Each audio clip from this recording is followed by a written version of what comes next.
Y en el último café del día de hoy vamos a hablar un poquitito de economía, de lo que se viene, del futuro y haciendo un poquito y cruzando los dedos de que se mantengan estas aperturas y estas situaciones económicas de poder volver a la actividad, aunque sea de a poco y con una nueva normalidad. Porque la Argentina o el mundo se bancaría otra cuarentena u otro cierre. Europa lo está haciendo, pero son economías mucho más robustas, fortalecidas en algunos de los casos. Ya se sabe, la pandemia pegó a todo el mundo, no a todos iguales. Aquellos que estaban con una economía mucho más débil, es mucho más difícil soportar un cierre económico como el que se dio y mucho más difícil también progresar en cuanto con los números. Claro, si bien es un panorama pesimista, quizás no ocurra, pero uno piensa en estas idas y venidas de la vacuna, los rebrotes, la nueva cepa de la que está hablando, cómo sería un posible escenario de otra cuarentena el año que viene. Vamos a conversar con Pablo Breque, con dos economistas. Pablo Breque, uno de ellos, y bienvenido Pablo, y otro Pablo también. Bien. O sea, va a ser complicado decirle dos Pablo y Pablo. Y dos economistas, ¿cómo hacemos? Pero bueno, nos tratamos como algunos profes, viste, por el apellido. Señor Breque y señor Salvador. ¿Cómo andan? Muy buenos días. Muy buenos días. ¿Qué tal? Bienvenido. Buen día, ¿cómo les va? Bueno, es un placer tenerlos nuevamente aquí en Telediario Federal y hablar un poco, ¿no?, de lo que se viene. Mucho hablamos de si resistimos como sociedad un nuevo cierre, si vamos a responder, si se va a aceptar las medidas restrictivas que pueden llegar a venir, que está sufriendo Europa, ni más ni menos. Pero a nivel económico, ¿se podrá resistir algún cierre, aunque sea menor, por un tiempo, por un lapso, volver a esa economía cerrada como tuvimos en algún momento, Salvador? Sí, la verdad que es difícil, ¿no? Porque como ustedes muy bien decían, este ha sido un año muy complicado, un año muy complejo, no solamente en materia económica, sino, digamos, hasta en materia psicológica, diría yo, ¿no? Para muchos no ha sido fácil, digamos, sobrellevar este encierro.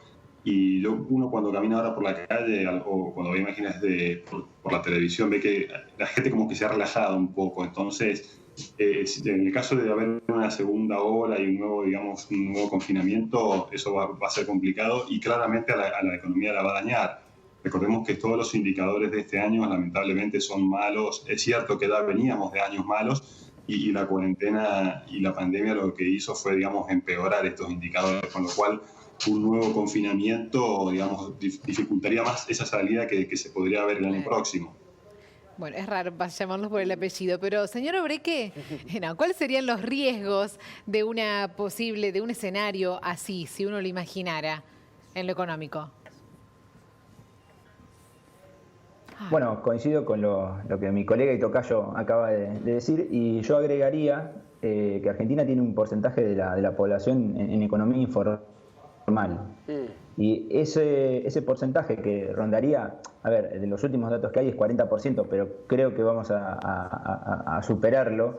El 40% de la economía informal es muy difícil que vos después, con tanta gente que al estar informal necesita sí o sí trabajar, moverse, es muy difícil que un confinamiento como lo vivimos entre abril, mayo, junio, porque inclusive los indicadores de recaudación fueron muy malos, entonces el gobierno también a la larga tuvo que empezar a soltar porque la única fuente de financiamiento fue emisión monetaria. De hecho 70% fue emisión monetaria y 30% fue lo que nosotros llamamos el rollover de la deuda, que sería, digamos, la refinanciación en pesos.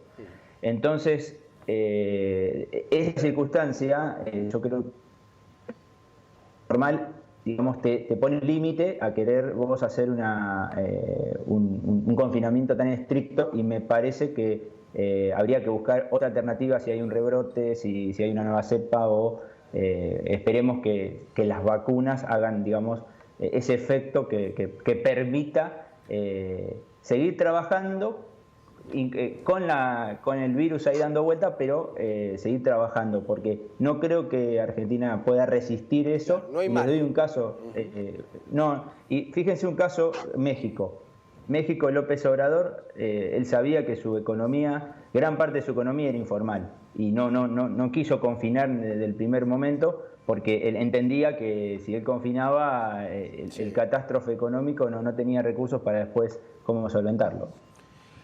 Salvador, el tema de la emisión, porque allí está la emisión que recién hablaba hablaba Pablo, pero también está en el medio el Fondo Monetario Internacional y una negociación allí presente.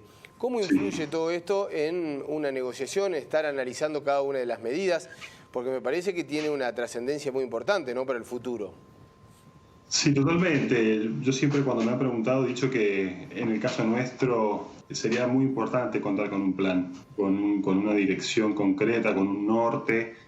El gobierno tiene tiempo todavía para implementar un plan, no es tarde, hubiera sido lo ideal implementarlo antes, pero yo no lo veo como muy apurado el gobierno con la negociación con el Fondo Monetario, lo veo demasiado tranquilo. De hecho, el Fondo Monetario salió a decir que está esperando algún tipo de señal, ¿no?, de mediano o largo plazo, algún tipo de programa o de planificación.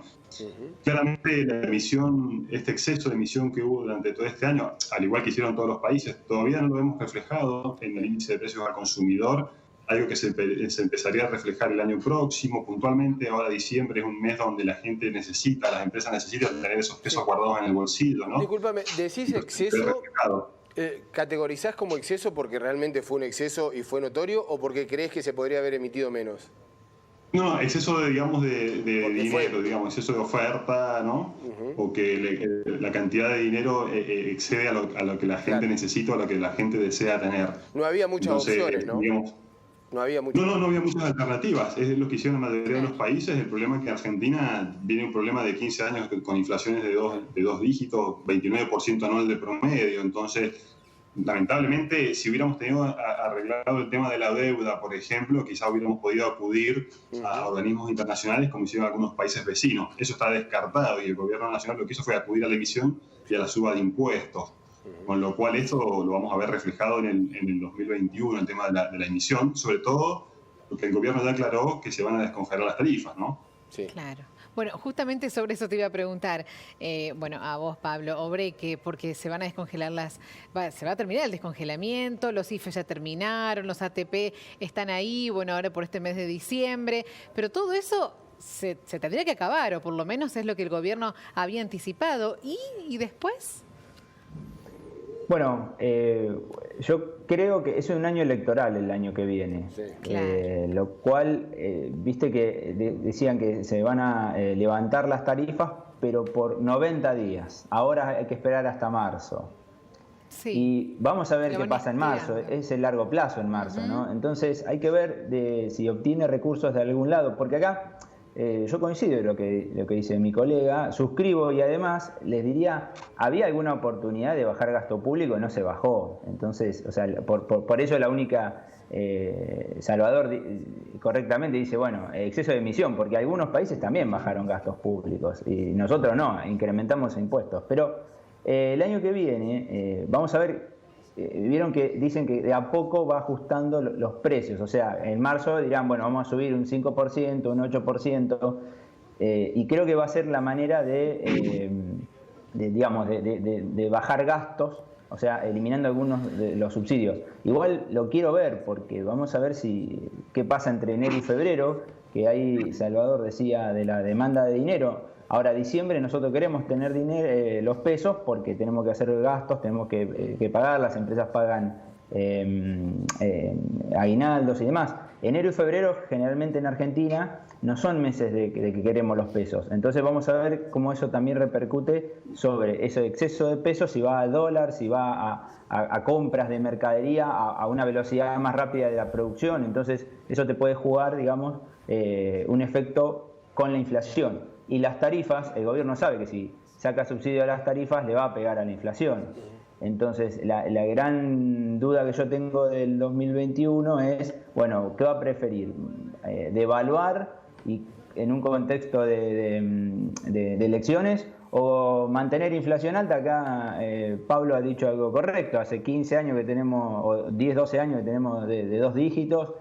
Lamentablemente estamos acostumbrados y el gobierno, me parece que entre elegir una devaluación, que eso le genera mucho ruido político, o bueno, que se acelere un poco el ritmo de inflación, va a elegir la segunda opción para mí.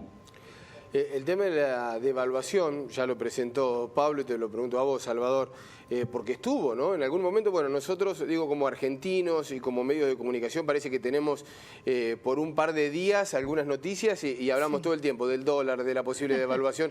Después nos frenamos un poquito y parece que ya pasó. ¿Es posible devaluar? Si es posible. Sí, digo, si está la estructura social, ¿podemos aguantar una devaluación como se pretendía en algún lugar o presionaban algunos? Recordemos que ya hubo una gran devaluación, ¿no? El dólar ha subido bastante en nuestro país desde principio de año.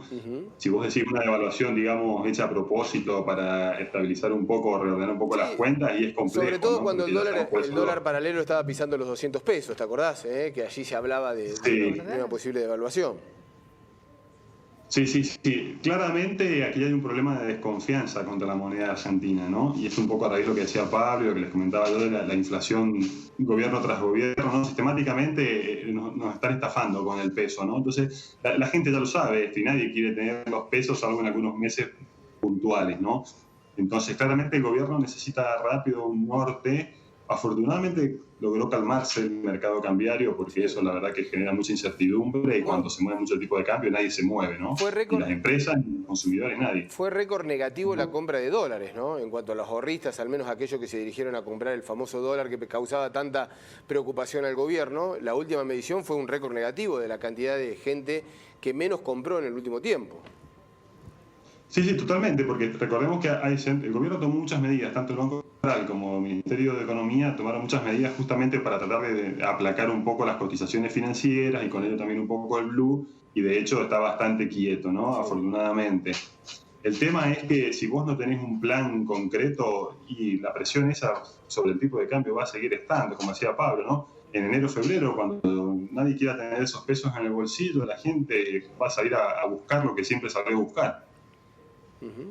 Pablo, en épocas de crisis en todos los países, bueno, le va mal en general a todos los rubros o a la mayoría, pero esta de crisis fue como bastante especial, no sé, quizás me equivoco, pero hubo como una disparidad también en el interior de la economía. Hubo sectores que perdieron como mucho, por ejemplo, el turismo, que recién ahora se empezó a abrir, o bueno, sí, todo el sector turismo, gastronomía, hotelería.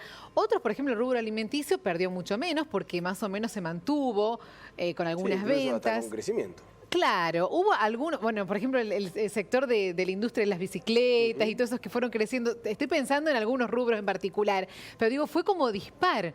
También qué difícil después volver también a un equilibrio, ¿no? Con tantos porcentajes de pérdidas todos, pero distintos. Sí, la economía argentina es bastante heterogénea, porque inclusive no es lo mismo lo que puede pasar con la economía que puede ver todos los días Pablo en Mendoza, nosotros acá en Bahía Blanca, en el sudoeste bonaerense, que no es lo mismo que la zona núcleo, digamos, de provincia de Buenos Aires. Después hay zonas un poco más industriales, pero yo creo que por ejemplo, lo que tenga que ver con la industria del conocimiento o lo que es exportación de servicio, fíjate que ayer salió el dato de balanza comercial y, por ejemplo, los commodities, la exportación de commodities bajó, pero subió la de productos agroindustriales. Y cayó mucho la exportación de productos manufacturados.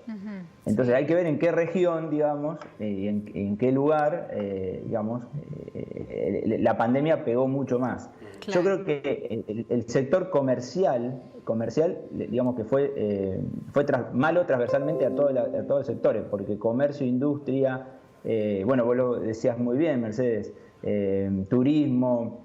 Bueno, todos esos fueron malos en todos los lugares. Y en algunos, por ejemplo, nosotros, les cuento un caso, en Bahía Blanca, nosotros en el puerto, se benefició de un problema que tenía, digamos, creo que de inundaciones en otros puertos del interior, y casi todo vino para esta parte. Entonces, si vos mirabas Bahía Blanca en plena pandemia, vos veías camiones que venían al puerto, ¿no? Y no era una cuestión de que hicimos algo diferente, sino que, bueno, tuvimos una externalidad positiva de un efecto, digamos, climático en otros puertos.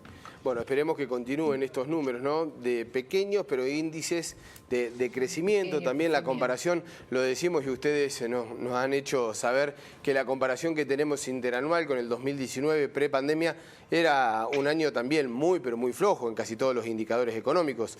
Es decir, que alentar a que estamos superando el 2019 tampoco es que estamos muy bien. Es una excelente noticia. No, tampoco es que estamos bárbaros. Pero bueno, ojalá que sigamos creciendo. Muchísimas gracias. Pablo y Pablo, Obrequi y Salvador, desde Bahía Blanca, desde Mendoza. Muchas gracias por traernos un poco de claridad ante esta situación económica que, por supuesto, ¿no? nos preocupa tanto aquí en la República Argentina. Un gran abrazo. Un gusto. Muchas felicidades para todos. Por favor, Feliz muchas Navidad. gracias. Felices fiestas, Felices fiestas. Bueno, y muchas gracias a ambos. Lo hemos tenido en reiteradas oportunidades en este segmento o en otros. Y muchísimas gracias por la predisposición, su profesionalismo y su claridad. Así que es un placer.